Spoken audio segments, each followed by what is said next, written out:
jerseys and dress shirts. You already know. The mic is on, listeners. Welcome back to another episode of Jerseys and Dress Shirts podcast. Of course, the guys are in the building. Me, myself, Maynard. We got Chucky in the building. Dale, he's out handling business. But Dale, you know we got you. We're going to hold it down. But we got a nice special guest for you guys. Our man, Brian Dawson. I'm excited, man. Thank you for having me, Thanks man. for joining us, brother. Big time, man. It's an honor, man, and a pleasure, bro. Cool. B is my man from way back in the day. We ran into each other in certain spots, and we had a couple guests in the past. And they brought up his name, so we was like, what are we doing? We gotta have B Dawson on here because he's like the father to all those cats. That's real. It's a legend. Tell our fans, our listeners, tell us about how you got started, and just tell us about what you're doing now. Well, of course, man. First of all, I do want to touch on that, man, because I've had an opportunity to kind of watch your career. Okay. And it's funny how we've crossed paths in different ways. Right. I remember being an intern at the University of Akron, and I was interning for the Cleveland Cavaliers. Right. And this was one of 20 different stints.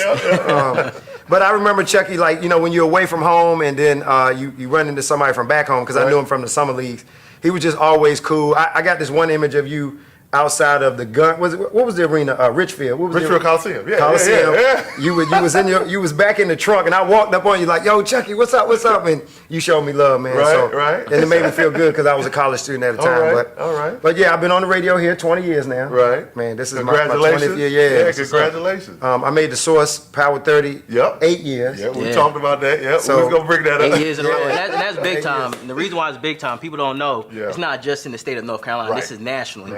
And it's 30 DJs. It's like 300,000 DJs out there, and you top 30, which is a big deal. Well, and a lot of that came too from LA. So I do my radio show in LA for the BET Awards. Okay. So that's where most of the top DJs actually come. So when I got there, I started looking and noticing I was doing like more than they were doing. Right. They were just in bigger markets. Okay. Right. So one thing I like to say about myself, I'm always felt like I was kind of before my time and my thought. In terms of like sports and entertainment, and even being on the radio. So my focus on the radio is about the community. Right. Anybody can take a picture with a celebrity. That's right. But that don't make you poppin'. To right. me, you got to be out here in these streets. You got to be in the community, and that's my personality. Right. So I don't do it because I'm on the radio. I do it because I love it. Right. That's what's up. And with the Power 30 as well, what does it mean to you exactly? Because once again, there's so many DJs out there. Right. What does it mean to you to be in that top 30? Well, it's kind of cool, man, because I have strong market penetration, which is like I really, in this area, can't go anywhere without somebody either recognizing my scratchy voice or seeing me from different things I've done. I've had a TV show on Fox for several years where I kind of went behind the scenes of my life with my son, who I put on the radio at 1. Right. And so I shot that for a few years. I owned the show, and that did really well. Okay. Obviously, I do the parties. I'm kind of known for the parties. Right. I've been throwing parties since day one. Yeah.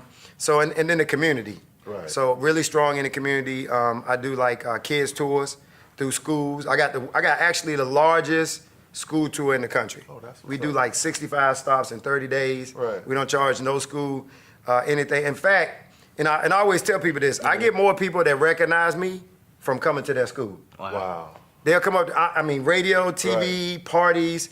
They'll come up to me and say, Brian Dawson, you came to my school. That's what's up. And that means a lot to me. Right, Because that means, I got to them at a young age. And we start with like elementary, middle, and high school. When you go on these tours, do you take Chase with you? Because I seen Chase on the 1s and 2s nowadays. So Man, that's a whole nother Yeah, subject right there. Right.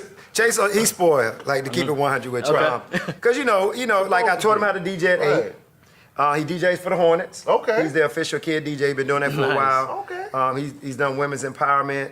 He's done stuff for the NBA. Right. Nike, Pepsi.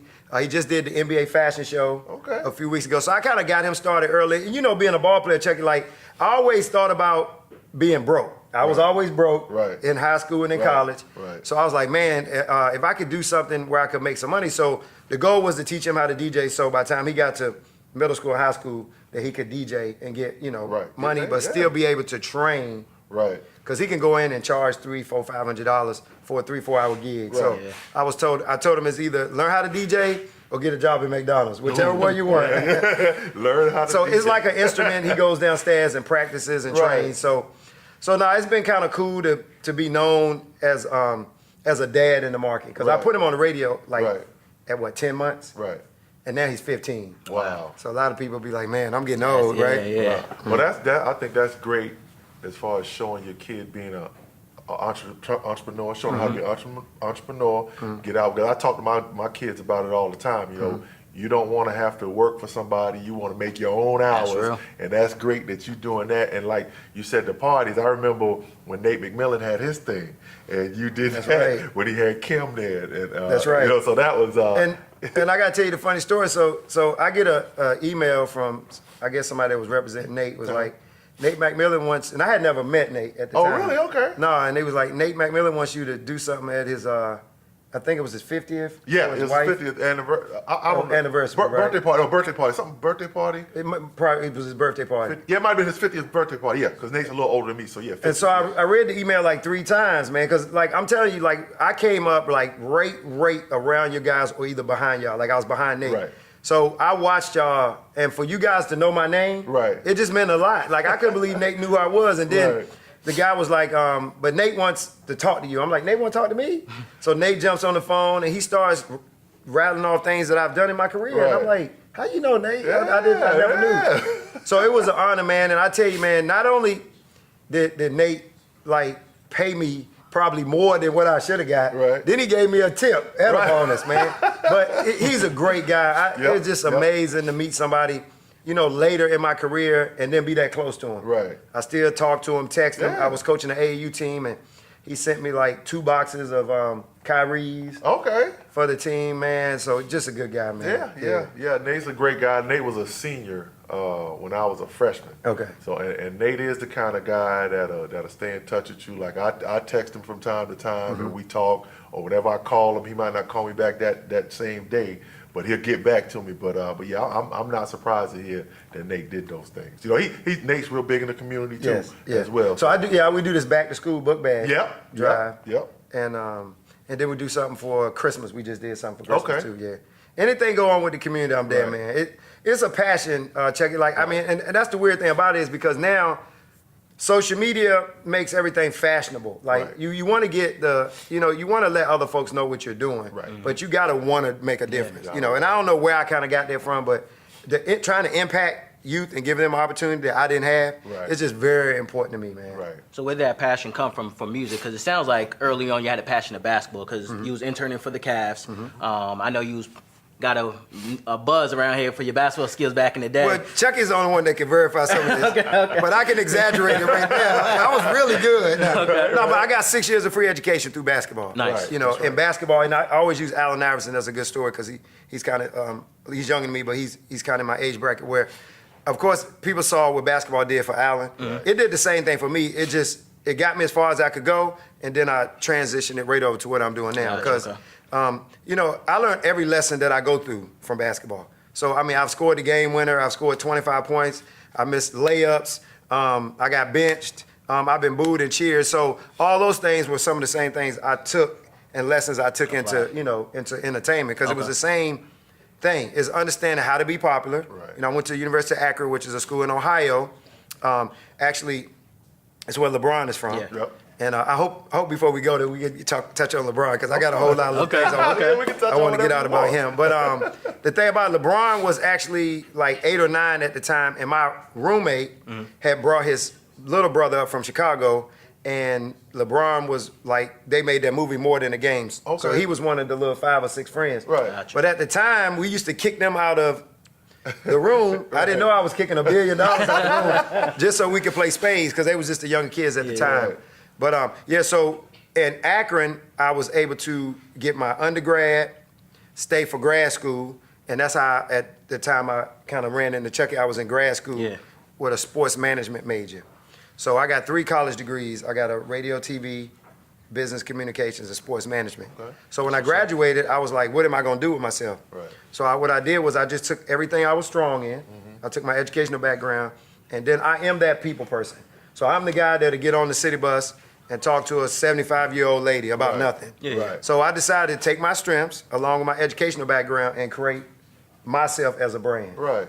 So this was early on, Chuck, because you got to think now, and I'm going back again in the story, but one of the lessons I learned from grad school, and Chucky can attest to this, only the top 2 or 3 basketball players had like managers. Right. It was all just agents. Yeah. That's right. So back then it was Penny Hardaway, Shaq. Like nobody enjoyed. Nobody really had nobody that was connecting them guys to entertainment. That's right. So I got my nerves up because Danny Ferry got me the internship with the Cavs. Okay. So I got my nerves up to start pitching some of the players because we had boosters at the school. So I helped Brad Doherty work out a little cell phone deal. Right. Back in the day through a car dealership guy that we had. So that was like my first foray into saying, man, wait a minute. These guys really don't have nobody That's right. Yep. getting them things on this end. Yeah, That's yeah. right. So I did a lot of work with Bobby Fields Yeah. that passed away. Yeah. Mills that went to Kentucky. Yeah, Chris Mills. Yeah, you played with all these guys. So yeah. So I was actually, and then I had my first party when I was in, and all the Cavs came to the party. Right. And so I became the big man on campus. So I was connecting that world before Right. it got fashionable. Right. And now it's easy because it's Right. all connected. Right, So- because you're right though, because like like I know when I was playing, I didn't really have nobody out there reaching out to me getting these kind of deals. When I got like my little T-shirt deal that I got, it was because I stumbled upon the guy. You know what I'm Right. saying? It wasn't nobody out there working with you. 100% right about that. And it's crazy because the new generation don't, like, we have to preserve this history and make sure they understand. Because they wake up to this history. Right. So our kids wake up to social media. They think everything's connected. Nah. They getting DMs. Me and you didn't know anything Nothing about what about it. DMs were. Nothing about But on the serious side of it, like, I was just amazed that athletes, I'm like, wait a minute. Now, this is, again, you're only talking about Penny Hardaway. Yep. He had the little penny deal. Yep. And Michael Jordan and Shaq. Yep. No athlete had Nobody anybody else. connecting them to anything That's else. right. That's crazy. right. Yep. You know? Yeah. So- Even like Scottie Pippen didn't have Nothing. He was a top, top tier athlete in the NBA, and he didn't have nothing like that, like Jordan had. I sent an email to Penny Hardaway's guy, because just to connect with him. Right. And then that's how I started getting more ideas. But that's when I really went and researched it. Right. Because who's the GM? Embry.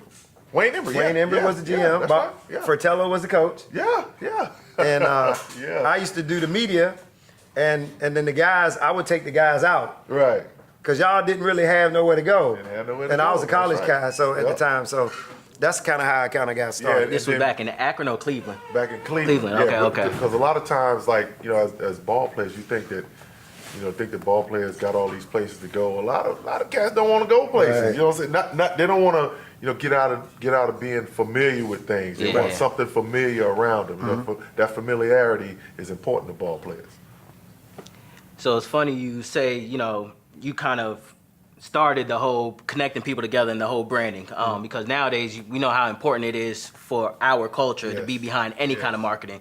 If it's, our own people, if it's any, white people product, whatever it is, it's important to have our kind of Yes. stamp on things. Because honestly, we're the culture now.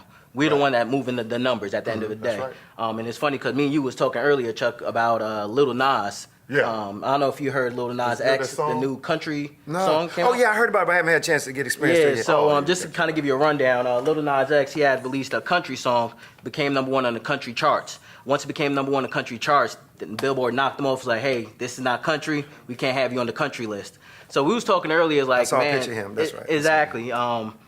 Just, once again, going back to race, going back to being black at the end of the day, how it knocks us and how, they don't want to accept what we're doing at the end of the day. Right. So how you feel about it, especially being in the music industry, how you feel about, once again, Chuck, you heard it. It's a country song. country song. The content is country. It's country. The only thing that's, I would say, somewhat hip hop is the 808 beat behind it itself. So what you think about that? Well, I think I just saw a picture of him on social media with he had a cowboy hat on. Yeah, exactly. Okay, and that's the keeping up with things. Trying to consume all the information is kind of hard. Man, one of my reoccurring things I think even in this interview is gonna always be ahead of the curve. He's just ahead of the curve. Right, And that's everybody it, got to that's catch it. it, Yeah, you got to get. And then I've been blessed, man. Being at this stage in my career, like I'm young enough that, you know, I still got some more things to do, but I'm old enough that I had a chance to get ahead of what you see now. Right. Because even when I first got on the radio, like the radio was the only way for anybody to hear anything. That's true. Yes. Like Yes. the first artist I've ever remembered that got big without radio was Ninth Wonder, Little Brother. Yeah, that's Brother, right. yeah. That's right. Yep. That's And, right. and they never forgave us because at the time they were coming up to the station trying to get their music going, and then they went around us, and then they got their own little platform, and that's how you see artists now, because now you guys know more artists than I know, probably. I mean, I hear about them as fast as I can consume them. You got your Right. SoundClouds and different platforms where people hear the music. Yeah. Right. Right. So you got to think and be ahead of the curve out here, and I think people will catch you.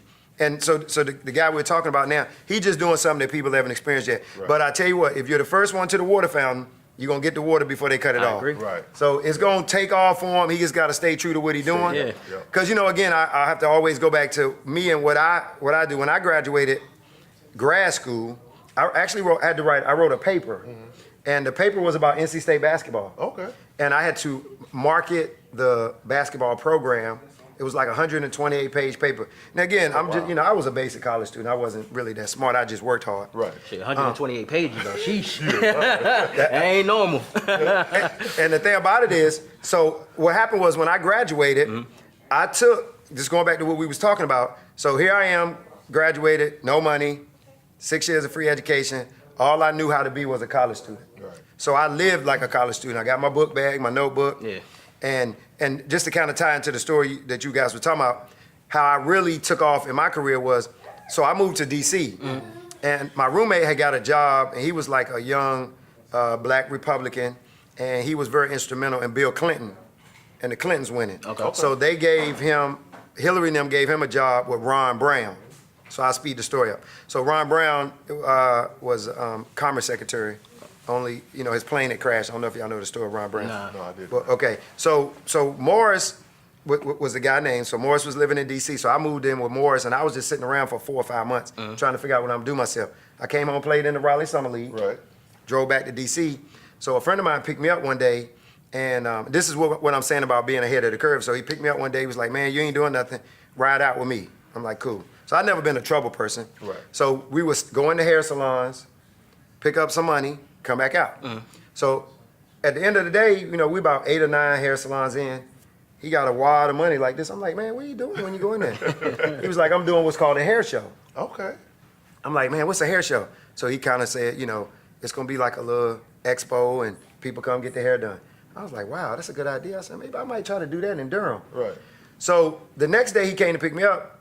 He was like, "Man, if you ain't doing nothing, I'll give you a job." I was like, "Cool." So I was like, "Yeah, you know, give me about $600-700, whatever." So at the end of that day, on the next day when he picked me up, I had went to the store, got my notebook. I was like, "Look, man, I don't want you to pay me nothing." Right. This is like a 100% true story. He's like, "For real?" I was like, "I don't want no money, but what you got to do is answer every question." He's like, Okay. he thinking he gonna get some free labor. So I worked with him for 2 weeks, took about 12, 15 pages of notes, right? So I took his idea, came back home, because my dad, who passed away last year in September, he was really big in the hair here. Okay. So I came back, I sat down with him, he told me, gave me a little insight. So I took that idea that this guy was gonna give me maybe $500 for, and I turned it into about $65,000. There you go. And that's how I got started. Okay. Now I spent all that money. Right. I went back to broke, but that was how I got started because Right. I didn't have enough courage to ask Bobby Hurley Right. and Christian Leitner for some money to buy a computer. Right. So that's how I got started. Like I wanted the computer. I didn't have any money. Right. So ended up subsequently doing this hair show, making all this money. Then I spent it all. Right. Because I didn't know how to have any money. Yeah. Right. Right. Because I was just used to Pell Grants, Yep. free sneakers at school, Yep. eating pizza. Yep. So it's been generationally learning how to do that too. Has been a Right. part of it. Yeah. Oh, that's awesome, man. I wish I'd have known you back then when you needed the money for the computer. I would have gave Boy. it to you. I would have gave it to you. I would have gave it to you. Well, I knew you, but I wish you'd have ran Like into that. me. No if question. you'd have ran into me, I'd have hit you off with it. Now, what year did you graduate? I graduated from state Yes. in 89. Gotcha, okay. I left in 89. So Okay. yeah, I spent those I went to Cleveland right after that. And then I came back to Cleveland in, I forget what year it was, but that's when I had my first daughter. But yeah, man, that's awesome, man. That's awesome. Did you guys ever go 1-on-1? Because every guest that came Chucky in here was played smooth, man. played Chucky. So Chucky was nice. Yeah. Man. I never. Well, we were different positions, so we probably wouldn't go one. I was a gunner. But I remember See, my big problem was I didn't know how to pass the he basketball. used to put it I up. only passed because I couldn't shoot. Right. And if I'd have learned how to pass, I would have shot. But basketball really drove me, man. I mean, it's my passion. I slept with a basketball all the way through high school, man.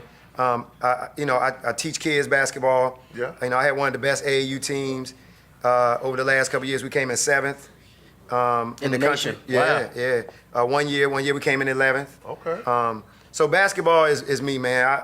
It's why I'm here today. So Okay. now, when you're over at NC State's team camp, is that team camp you go over to? Is that your AAU team that you That's bring my over team, there? yeah. Okay, cool. Because I saw you over there last year. You going over there this year? Yeah, man, I'm really, again, I wasn't as much when you was there, but I'm really big with State. I love some NC State, man. There you I go. can't wait for them to be where they, Where we supposed to the way you're supposed we got to a be. nice guard coming in next year. I didn't know that. Jalen, yeah. Oh yeah, Jalen. yeah. Come from the Bronx. They say like Westbrook. Is that the one that's like Westbrook? Westbrook, exactly. Yeah, athletic like Westbrook. So Right. they say you need to learn how to shoot a little bit, but that can come. So I've been around the State program over the last few years with Godfrey and them. I was around my son. He goes to State. Actually, I think State got the best basketball camp of all without a the doubt. college, If you're going to go to a college camp, Yeah. you should go to State. Oh, wow, okay. Because Duke and Carolina is like pizza, pool, swimming, but they've got a lot of They games, focused, and it's okay. good for A lot basketball. of games, and that's how you get better as a player. Is you got to play. You Yeah. know what I'm saying? You can do all the drills you want to, but if you don't play and get that playing experience, you're not going to get better. So now we plug in NC State's camp. So NC State, y'all owe us one for this. Coach Yeah, Carr, yeah. shout out to Coach Carr, that's my We got guy. Thomas Carr, that's my man. Yeah. Yep. Yeah, Brian. So I know you regret back in the day when you said you was on campus kicking LeBron out the room, man. So at that time, I guess, what age was he in middle school at the I time? think LeBron was anywhere between 8 and 10. 8 and 10. Okay. Yeah. So not even close to the LeBron like in high school. Not even close to it. No, not at the time. In Midwest basketball, see, people down here don't really understand. Like sports in the Midwest, like the high school basketball games and football games are just on next level. Oh, they big time. Yo, It's like Texas football you compare it it's to. crazy. It's a great place. I mean, Yeah. it's cold, so you got to find something on the inside to do, That right? makes sense. The weather was something, so yeah. Because we were I played when I was there. We was in the MAC, Right. the In MAC, right? American That's right. Conference. It was in the MAC. I went to JUCO in Florida, Panama City. Okay, yeah. So we got connected through there too because Stackhouse Yeah. brother Tony Dawson. You know Tony. Yeah, I know Tony. Tony Tony's my went. year. He's That's my right. year, I didn't know Yeah. We the that. same year. We came out of high school and college the same time, and we played. And Shackelford? against Oh, y'all- each other. Yep, that same year. We all the same year. Yep. So I think I was in the 9th or 10th grade. I played against the Kinston team Yep. with Shackelford now. They were tough. They were real tough, yeah. Yes, And sir. Tony went to JUCO where I went to JUCO, so he Okay. went there first. Right. And he's a Dawson. Right. So I always act like we was brothers, Right. right? Because Tony was legendary down there, Tony could score. and he went off to Florida State. Right. Right. He So- hurt his leg. I think I hit my car or something like Yes. that. But if he'd have had like 2 good legs, like Right. one and a half. One he leg played was one a and little half, longer than the yeah, other. one leg was a little long, and like his calf muscle something wasn't right. And he could still do it. And he still had some stints in the NBA. He got called up to Sacramento and did some good things. He played in the CBA, scored a lot of points in the CBA. I played against him in the CBA. And he was at Florida. We didn't play against each other when he was at Florida State, but they had some good teams with him at Florida State with Right. George McLeod and them guys. That's right. But that Kinston High School team, they had another guy that went to Winston-Salem State. I forget his name, Rodney something.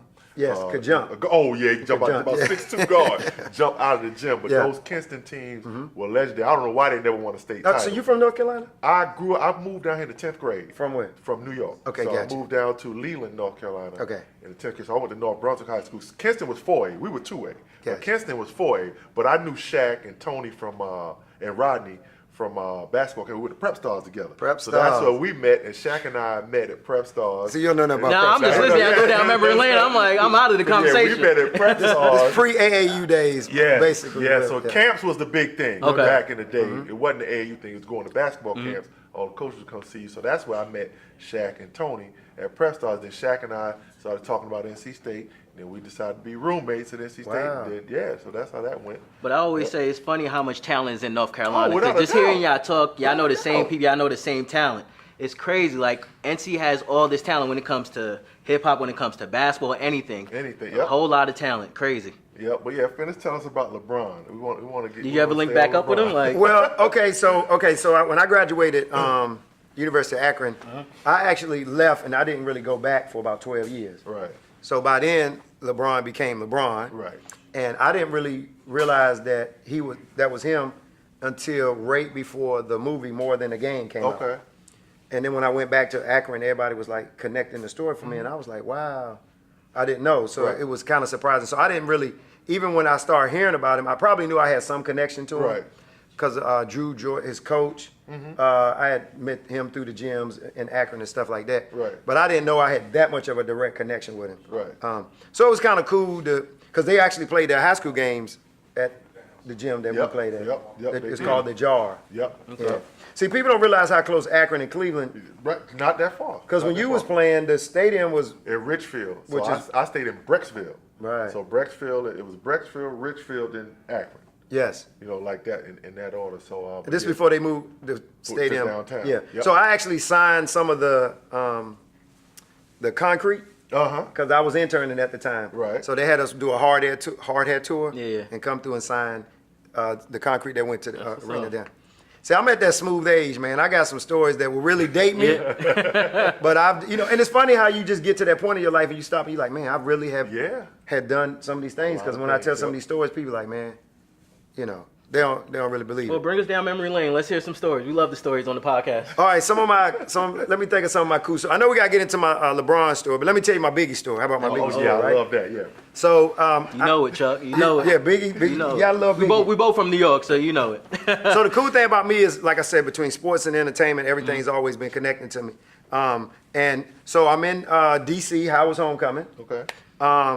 And a friend of mine got an RX-7, which was a very yeah, small little car. yeah. So he's driving through the city in D.C., and I get motion sickness. So we pull up right in on Georgia Avenue, right in front of the McDonald's, and we pull up right in front of the store. So I get out the car. I had to take apart the car because the car got me dizzy. Right. So I get out the car. I'm kind of like about to fall down. I get my bearings together, and I'm right in front of the store we're going to go in. So I see a group of guys coming up. It's about 30 guys, Tim's and all that.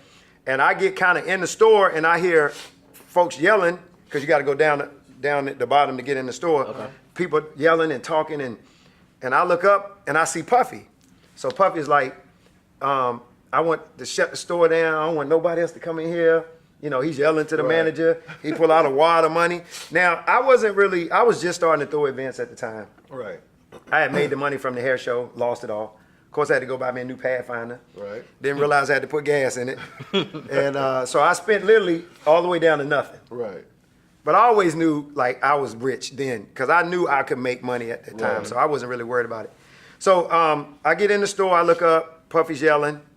And so the manager's like, okay, I got people in the store. Right. So Puffy's like, whoever in the store can get one thing free on me, I got to get outfits for everybody with me. We got a show at Howard Homecoming, whatever. So I'm like, wow.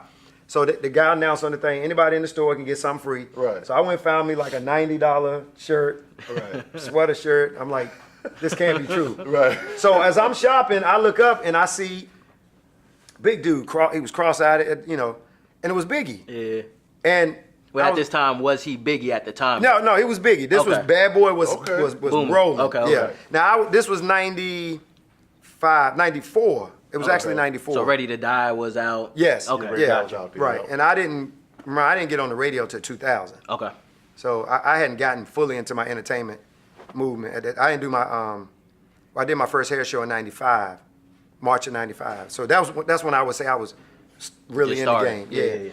So Biggie's talking to some girls, and I'm standing there, and I'm still shopping, and he was like trying to mac on the girls, and the girls were like, oh yeah, you married.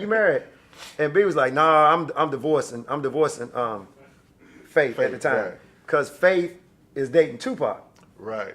And I'm thinking it was a joke because Right. now remember, this pre-social media. Yeah. Right. So you don't know Tupac is out. This is October. Now because it's around homecoming, Tupac had just got out of jail. Right. Of course, today we would know he get out of jail. Right. We didn't know. We You don't didn't know know. until the next Source magazine coming out. Right. So I'm thinking he joking. I'm not really tying the story in. He talking about, yeah, she dating Tupac. So I get up, I get my shirt, I dap up Puff, Right. run out the store, just glad I got what I got. So maybe about the end of the month, the magazine come out. Right. And the whole scandal broke Uh-huh. about Faith, The Pac, picture. Biggie. Yeah. And so to hear that moment in time, to hear him say that. Right. So Wow.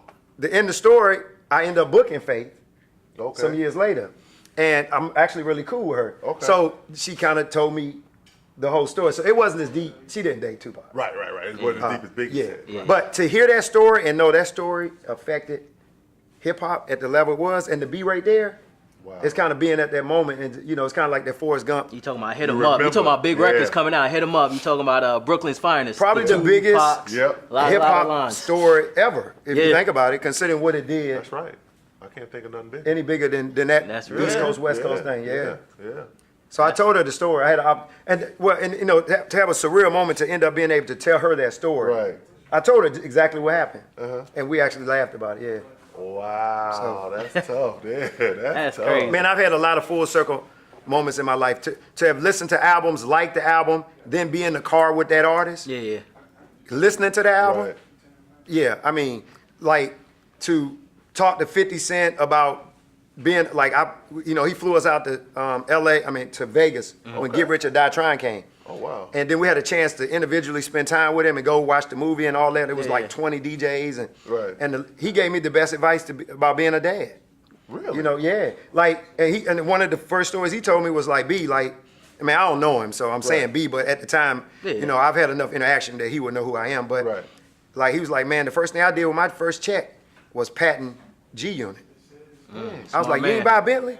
He was Smart like, no, man. that's what I wanted everybody else to see. Correct. But I went and spent $100,000, got the patents down for, Right. and he said, I ain't never got to work again from that, Wow. from just that one patent. Yeah. See, I love to hear stories like that because Yeah. honestly, me and Chuck was talking about that earlier in regards to rappers or whoever artists living their lifestyle, living their rhymes, they're living their lyrics. Right. You know, when you use 50 as an example, it's crazy because we hear gun toting, we hear F this lady, F that. Right. Yeah. But, he sat down and gave you man-to-man Yeah. talk, gave you advice, real life advice. You know what I mean? So it's funny to hear those kind of stories because once again, we see what we see on TV and we It think be- yeah. this is this person, that but guy, but that ain't truly him. it's not Yeah, it. At the end of the day, it's yeah. for a check. But it's nice to hear that Diddy's really Diddy though. Right. Or the money around, Oh, yeah. everybody out the store. It's good to hear, hey Yeah, Diddy, I love you, boy. 50 was cool. When I met him one time in New Orleans, he was out there shooting a movie, and I was there when I was scouting with the Pelicans. I was there for the scout meetings. So I saw 50, and everybody know I'm a big 50 fan. Oh, we we gonna argue talk about 50 that all too. the time. So I saw 50. I'm up in the little suite or whatever. So I looked down, and it's when my eyes were good. I was like, oh, that's 50 down there. So everybody was like, I know you ain't going down there to talk. I said, I wait till halftime. So I took off down there and just went up to the cat and was like, yo, 50, what's up, man? I'm a fan. Can I take this picture? Yeah, sure, come on, man. So he was like real cool. Like people would be like scared to talk to him because of the persona that he put on. Right. But 50 was real cool. I really like down to earth stars and celebrities. Yeah. Like Right. I do, personally, because I get a chance from being on the radio. Like I get a chance to I like to get to know who I'm interviewing when the camera or the mic is not on. Right. I've had a lot of different experiences. We can kind of get in that. But this is what I want to bring up even about Chucky because I always like down to earth celebrities. Because I'm gonna take this guy for example. Like the whole time I've ever known him, he has never had a Hollywood moment. and I would say him. I hear it all the time. And Rashid, Yeah. like Rashid, two of the most just, give me the money, the lifestyle is cool, but I don't want none of that other stuff with it. Right. But and I'm telling you, man, it means a lot, man, because I appreciate me, that, yeah. with my little local celebrity, I've always felt like that. Like, Right. I've been at a Subway in Roxborough and order something from the drive-thru, and by the time I got up there, everybody in there know that was, I'm like, how you know? Right. Because my voice been dominating on the radio for Right, 20 years. right. But now I just want to tell you that, man, you've never, you wouldn't even know he played in the NBA, man. That's real. And it's just, I love From it, his man. game alone, I can't tell you played in the NBA, but that's another story though. I ain't Chucky gonna was say- nice on that little post, Nah, I'm man. just talking shit. I'm just talking. Yeah. How many teams did you play for? 12 12 teams in 13 years. Yep. And just humble. Yeah, no, real talk. Yeah. It just means a lot, man. I love humble celebrities, man. Because, you just never know. And then going back full circle, look, I'm with y'all. Right. I mean, if you'd have told me that I would have a chance to sit down with this gentleman right here on the show, man, come on, man. I'm living the life, man. Yeah. So tell us now how sports has helped, your son, as far as what you're trying to teach him as far as life goes on. Yeah, I mean, I don't, as long as you're, of course, your health is the first important thing Right. with your kids. You want them healthy. Right. But if they're healthy and they can move and you don't have them on a team, I don't understand how you wouldn't. Right. Because look at what sports do. I mean, you can go back to our camp days, man. Right. Think about you show up at a camp and you don't know nobody. Right. By the end of the day, you got 12 new friends. That's a right. new That's suite right. mate. You have to learn how to live with people, get Yep. along with people. Yep. On a basketball team, you got 10 friends. You got to learn how to let some of them go off and do things you don't do. Yep. You got to know how to say yes and no, get along with people. I mean, those are all the lessons of life. Yes. That's real. Yes. And everything I'm doing now, I can directly correlate it back to what I experienced playing basketball, man. And that's why I tell the kids all the time that I coach. Basketball is going to teach you characteristics, Yes. leadership skills. It's going Yes. to teach you how to be a man. It's going to teach you how to be a woman. Teach you how to be a person in general. That's That's right. one And- thing I will say. Always having a goal and objective, like Mm-hmm. going to the gym. Now I didn't get a chance to train. We just Right. Went and played. played. Yeah. Luckily got a pickup game. Yep. Shot on the other end while the grown guys was running that way. Didn't Yep. have to move Yeah. back. But now they got trainers and, Yep. it's a whole lot different than when we came up. But just having something to work towards. When I got on the radio, I was on midnight to 6 in the morning. Mm-hmm. And then we actually used to have to, I'm going to date myself again. So we have to take a CD off the wall, put the CD in, pick the number of the song to play, and play it. Oh, wow. So I mean, I'm back on that time. yeah. So, but again, it's always been working towards something. So I went from there. I would go home, sleep for 3 hours, get back up, work for myself all day, go back in, work midnight to. So that's my grind. Right. That's how I learned that, and I came from the bottom. Right. And never do you get a major job at the station that you're at. Normally, you got to go off to this city, that city, that city, Come back, to come yeah, back. right. And so for me to go from a part-time midnight to 6 guy to getting my job was just a testimony to my grind. But that's sports. Like Right. That's right. you go from trying to make a team, trying to start, trying to make all conference. That's right. Always, I'm a goal and objective guy. Good characteristic. I'm still waiting on this LeBron story. I still haven't so heard it. I'm waiting on it. Waiting on it. And look, I'm gonna flip the script with y'all a little bit again, but All right. but okay, so top three players of all time. Both of y'all, I want to know what Go ahead. You start. You start? All right, start. top three. We'll go tough. Kareem. Oh. Kareem. What? Wait, hold on. Before you finish, what made you change to Kareem? Oh, I always been Kareem. Okay, all right, Oh, go ahead. we go I'm back to like mistaken. episode 1 or 2. So All I always right, been all Kareem. right, go ahead. So I say Kareem, Jordan, and I'll probably say in and out between LeBron and Bill Russell. That's what I'll say. What are you making the faces for, Chuck? What? You good? You good over there? Okay. My three will be Kareem, Jordan, and Magic, without question. Okay. Say it again. Kareem, Michael Jordan, and Magic in that order for me. Okay. Okay. Your three. All right. Jordan, Magic. Oh, that third one gonna be tough. Cause I like Wilt.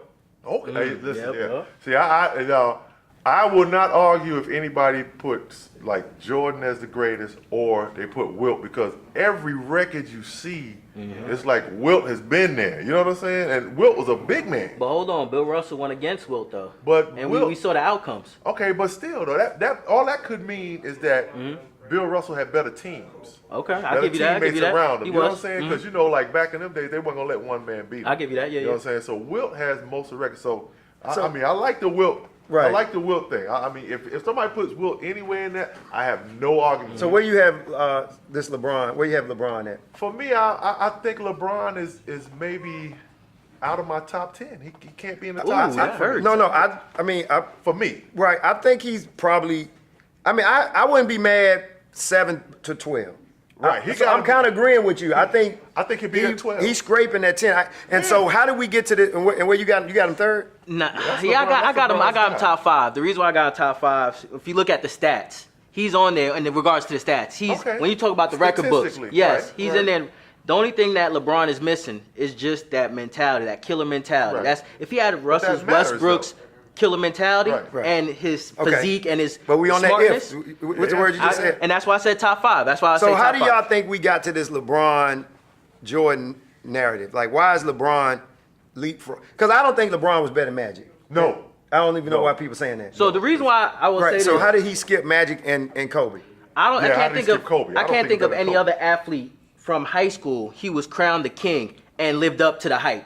You can't think of any other athletes that done it like LeBron. He's lived up to the hype, I think, statistically, and I think by the time he retires, he might be the greatest statistical player ever, Mm-hmm. but I can't put him in front of, like I said, Kareem, Mike, Magic, Larry Bird, Karl Malone, Tim Duncan, Wilt, I put him Oscar over Robertson. Karl. I can't put him in front of those. Not over Karl? I can't put him in front of Karl Malone. Even though Karl Malone didn't win rings, I played against Karl Malone. I got you. And Karl Malone was a monster. I'll tell you, he was tough. You know what I'm saying? He just didn't win a ring. When was your last season? My last season was 2002. So I left right when LeBron was coming in. And Right. I remember, like, when LeBron was in high school, I remember reading about this kid, 6'5", 210 pounds, I think he was, and he was on the cover of the Cleveland Plain Dealer. Right. And I remember guys after Were you practice. playing for the Cavs I was then? playing for the Cavs Oh, then. wow. And I remember guys saying, Jimmy Jackson and Chris Gatlin, Clarence Witherspoon, they was like, yo, we go. I had my wife was there with our first child, so I didn't want to just leave her in Cleveland. I knew Cleveland, but she didn't know Cleveland, Right. so I wouldn't leave. So I would get her, and we'd go out and see the town. But those cats was going to see LeBron's games in high school. You know, right after practice, like, yo, we gotta go see LeBron. Damn. We gotta go see Bron play. Right. So they was that going much to see hype him behind then. So he had a lot of hype behind him. You know what I'm saying? I think he has lived up to the hype. I think Right. he'll live up to the hype statistically, but I still can't put him in front of those guys. Well, you got like the most objective view I've heard of most people. That because I think you're pretty accurate with it. So do y'all think he's going to get the Lakers going, or how y'all see that ending? The way it looks right now, it doesn't look good. I think it's going to be hard for people to come there and play with him. Right. I think that even before he said he was going to LA, I said he should go to LA because he's at the end of his career. He wants to do these movie things. That'll be the perfect place for him to do it. So I really don't think that basketball-wise, I think he's in it, but he ain't all. I think it's 1 foot in and Right. 1 foot is over Right. here in the production thing. Like he got the new Running Millionaire thing. Yeah, saw the show. that. Yeah, So he got that Doing coming out Space now. Jam this you know what I'm summer. saying? Yeah, so doing the Space Jam thing. Right. So I think he's got 1 foot in, which is I got no problem. That's smart being. Well, a but this was the businessman. problem. But don't try to fool us though. Like, Right. Don't try to fool us. Don't play Right. Kabuki Theater with us. Right. You know what I'm saying? But 14 years later, 14, 15, however long, this is the first time we've seen LeBron decline. This is the first Right. time we've seen his game go down. Oh, it This is happens the first to time he hasn't everybody. been in the finals in 8 to 9 Yeah, but years. that's because it's the first time he's been in the West. He might not have made a finals a few times.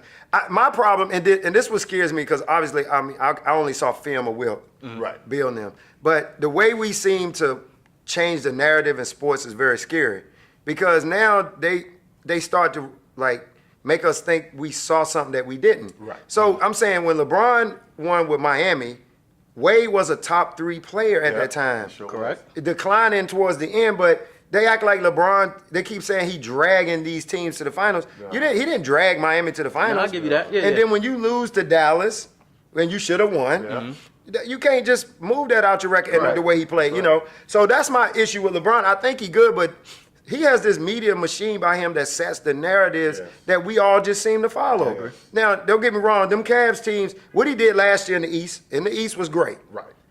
But who did he really beat? Right. You telling me if Kawhi would have been in Toronto last year, they wouldn't have beat Toronto, No. right? No, I So don't think so. he got too many holes in his game, and I blame them for the whole Pelicans thing. Right. Because wait a minute, Rich Paul is his man. Yep. So you thinking him and Rich Paul didn't put that plan together? I mean, we're gonna act like they didn't put that plan together. They directed. They orchestrated all that. Yeah, Yep. and then you gonna try to, and if you was New Orleans, would y'all would have traded? I would have made that trade. Yeah, I would have made the trade, but that's one reason why I respect. You would have made that trade. Yeah, I would have made the trade. Because honestly, there's no other players out there for them to grab like that. Those decent role players. I'm not saying they got an all-star back or anything, but decent role players. But that's one reason why I respect LeBron is because he does so much outside of just on the court. Yes, he may not be one of the top 5 basketball players, but for him, he made so many moves outside in regards to community-based. Oh, yeah, Talking about community being work, yeah, I a love GM that. and a coach at the same time. Like LeBron done so much for the league, and as a player, I think nobody else is gonna be able to touch that. I don't know about like for the league. I think as far as like being a GM and a player, you you got to do one or the other. You know what I'm saying? Like you had these coaches that are coaches and GM, and we see that don't work. Doc Rivers was that. We see he got the GM part taken away. You know, Right. Stan Van Gundy, same thing. Yeah. He's gone now. What about So a you player gotta do coach one and or the GM? other. LeBron trying to play coach and GM. You can't do it. I mean, and Can't think do about it again. Like Can't you do was it. a player, Chuck. Right. The ball got life. Yeah. So he wants to dominate the basketball, right? Yep.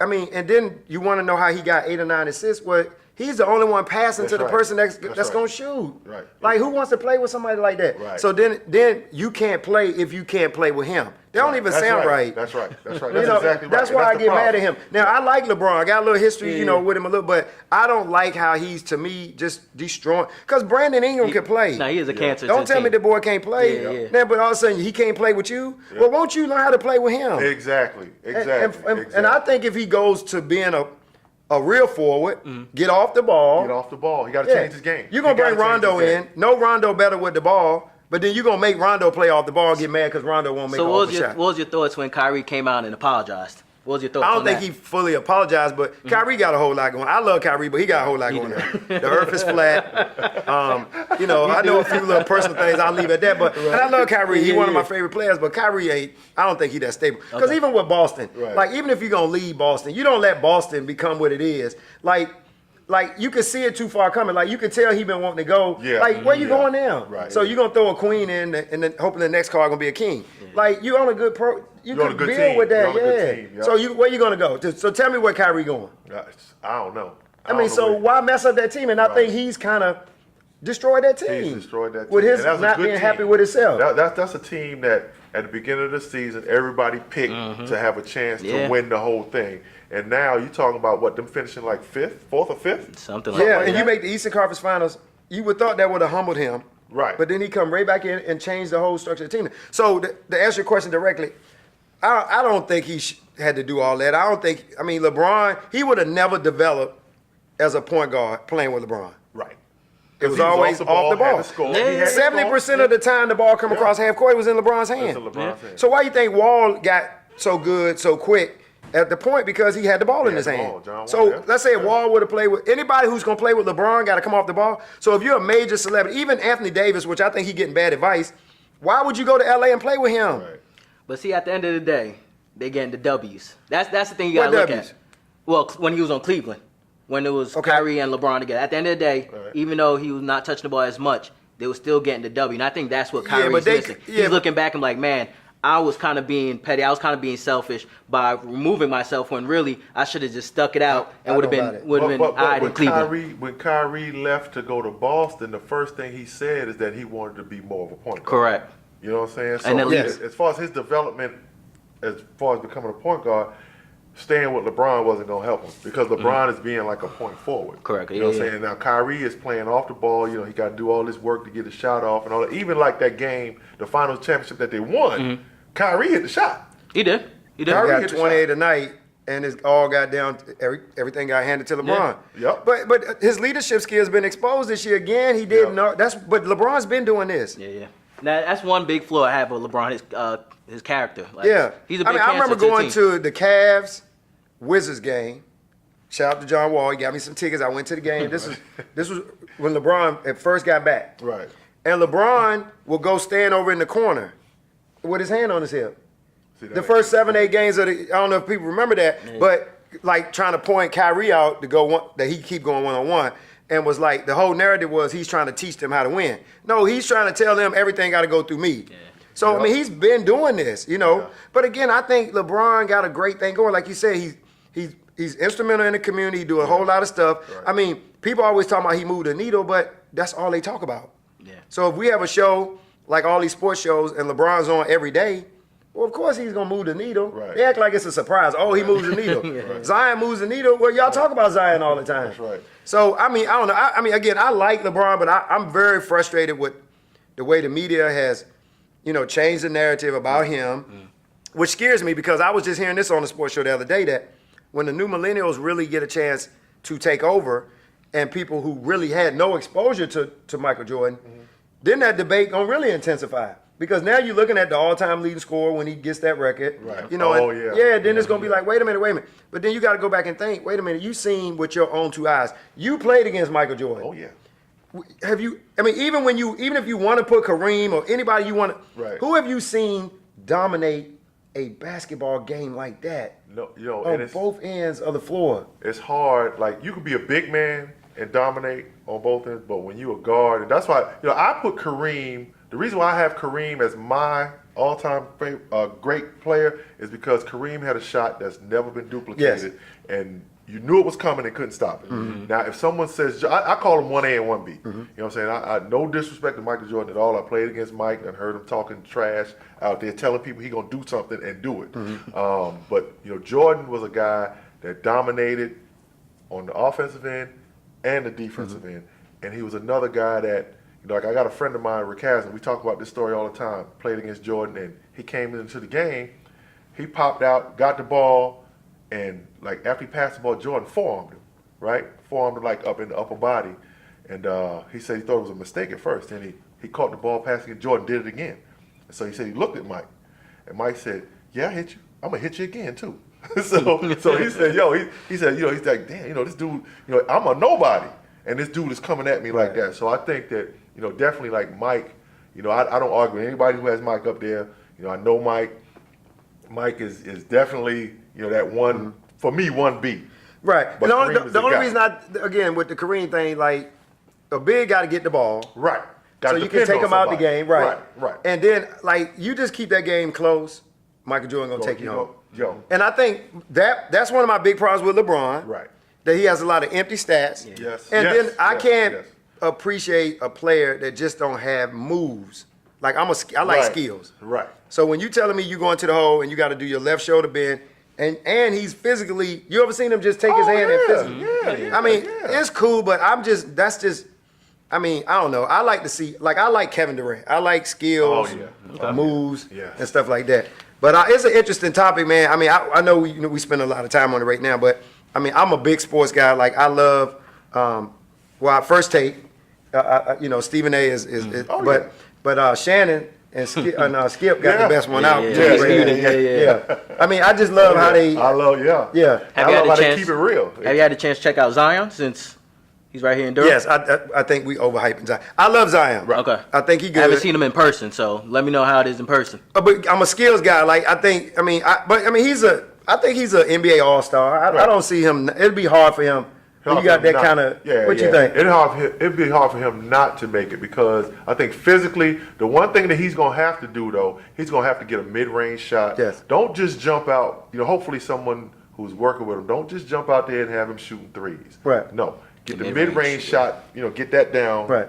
And then he'll be able to do everything else. Work his way out to the three-point line. But hopefully, when he gets to the league, he's going to have to work on the jump shot because there's going to be some big cats in there that's going to be able to physically keep up with him once he gets in the lane. Right now in college, he's the silverback. You know what I'm saying? He gets down in the paint, it's over. It's an and one bucket or he going to the line. Right. There's nothing else happening. Or he missed a shot. Yeah, he's a no-brainer number one. He's a no-brainer number one pick. It's not even close. Because when you got that many unteachable skills, right? You can probably start to show him. Start teaching. And once he start learning some stuff, my goodness, he gonna be. And he hasn't really, to me, got as many. I mean, that 360, I can look at it over and over again. But I even expected more spectacular dunks. Right. When you look at his high school record. Right. I mean, he had some stuff where you had to kind of go all the way into the paint line. But that 360 was just as pretty a dunk. Right. I think it was against Clemson or somebody. Got the steal. The full 360. Yeah. I just look at it over and over. Yeah, that's like Vince Carter. Oh yeah. And to see a guy like that, that big and get off the floor, you know what I'm saying? It's kind of amazing to see that. And his dad went to NC State. His dad played football at NC State. Oh, I didn't know that. Yeah, his dad played football at NC State. Yeah. So I got to ask y'all a couple quick questions before we get out. Okay, NC State, best player that ever went to NC State? That ever went I always to NC wanted to ask, yeah. Oh, David Thompson. Best player? Okay. Easily, yeah, David Thompson, easily. Without a doubt, David Thompson, the best player ever to play there. And I think after that, I mean, it's tough after that. But David Thompson is the best player. Best pro you ever played against? Best pro I ever played against? Yeah. Best pro I ever played against, Bernard King. Wow. Bernard King. Bernard could score that ball. Bernard could score that ball. Bernard could score that ball. Like I Interesting. always, when I go to do speaking engagements for like these high school teams and at these banquets, they ask me that, who was the toughest guy I had to guard. So I have to tell them my Bernard King story, where I only fouled out of one game in my pro career. and that was when I was guarding Bernard King. And Bernard King had 52 points that night. I got 47 of them. So, and I was thinking in the game, once I fouled out, I was kind of like, damn, I'm glad I got out of it. Because he was working me. And so that was the only time, the only guy. But, I didn't feel bad because Bernard got a lot of people. So, it wasn't like, like Steve Scheffler or somebody gave me that work. Bernard King gave me that work. I live with that. And I'm proud to tell that story. And your career game came against who? Like, and how many points did you have? My highest point total was against Orlando. My rookie year, I had 30. Wow. That was my highest point total. But my favorite game, probably my best game, I think we played against the Knicks, and I had like 18 and 14. So the Knicks was always a team that I grew up watching and wanted to play against. You usually have a lot of family in the building when you played in You didn't play for the Knicks? Never played for the wanted to. Never did. So career, man, that's beautiful. Yep. All right. Well, Brian, this is time now. What we always do, we pick out a sneaker out of the athlete's foot. Yes. We usually pull it out of the Shrine bag, but I ain't gonna put nobody on blast. Somebody left the Shrine bag, but it's all right. We got the sneakers right here, so we're gonna open them up. What sneakers did you pick? You wanna pick them out? One of my favorites of all time, the classic Jordans. I do remember when they came out. Yes. I think I might was in the 9th grade. Okay. I was in Virginia. I went to school. I was born in Virginia, Fredericksburg, Virginia. Fredericksburg. So I had a chance to wear these. I had the white ones, Okay. but I wore them to school. Were these the band ones? These the ones that were banned, or? That was the band ones. Okay, Yeah. gotcha. ones, Okay. yeah. Shout out to my dad. Rest in peace. He got me mine. So I got a chance to walk around. My 9th grade year, I was the big man on campus. Nobody in the whole school had them, man. So yeah, these are classic ones. Let me ask you guys, because especially this is the first one that came out. Did you guys actually feel like you could play a little bit better because you had the J's on at the I don't even time? know how people can play in these. Yeah, The ones are the worst. The ones were the worst. It seemed like they hurt your feet. Yeah. Yeah. Because I had somebody saying it hurt your feet. But like I said, I used to get shoes from Jordan, and I guess they felt good on your feet. Everything is mental, but Yeah. But yeah, I mean, I felt good in them. I felt Okay. good in them. I mean, you got to think that people used to wear their Cons now. Right. You ever imagine playing in a pair of Converse. Yeah. The worst. Dr. J Converse. Oh, my so God. yeah, I think I might have tried to play in it, but I've never been a Jordan fan for a basketball sneaker. Okay. Right. So I'm more like, a matter of fact, I had a pair of Jordans on last night with a suit. Like Yeah. I'm more the stylish. I think it's definitely a better stylish shoe. Yeah, it is. Yeah. It is. But I wouldn't actually play in them. But yeah, these are my favorite pair right here, must have for your collection. I love them. There you go. Well, Brian, once again, we appreciate you stopping thank by, you. joining Thank us. All good, man. We appreciate Y'all it. got to have me back, man. Definitely No will. doubt. I know I Definitely talked a will. little too much basketball. Nah, you killed you it. didn't. But what y'all doing is important, man, and it's an honor and pleasure to be on y'all show. Appreciate it. Appreciate it. Thank you, Well, man. once again, audience, we appreciate you guys tuning in. Another episode, Jerseys and Dress Shirts. Peace.